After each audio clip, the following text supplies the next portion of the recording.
ये कहानी है एक गरीब किसान रामू की, जो अपने पूर्वजों की छोड़ी हुई थोड़ी सी जमीन पर निर्भर था।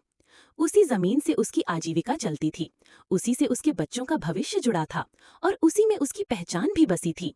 पर जमाना बदल रहा था और अब जमीन पर नजर थी उन लोगों की जिनके पास पैसा, ताकत और रसूख था।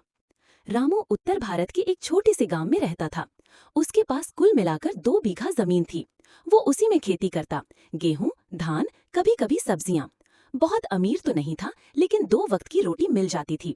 बच्चों की पढ़ाई किसी तरह चल रही थी। पर गांव के पास ही एक नया हाईवे बनने वाला था।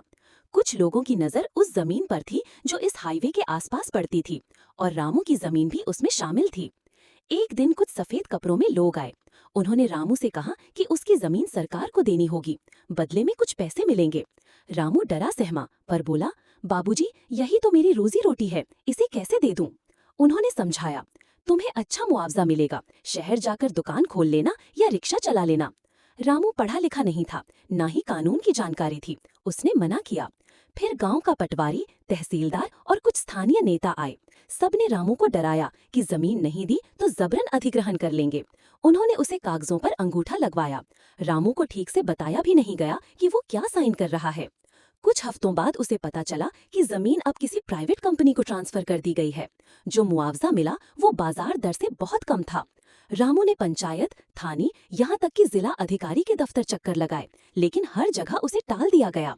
कुछ जगह तो रिश्वत मांगी गई, पहले 5,000 लाओ फिर सुनवाई होगी। धीरे धीरे रामू कर्ज में डूब गया। खेत चला गया, घर भी गिरवी रखना पड़ा। बेटे को पढ़ाई छोड़ काम पर भेजना पड़ा। रामू अब शहर के एक कोने में मजदूरी करता है। उसकी आंखों में वो सोनी जमीन अब भी बसी है।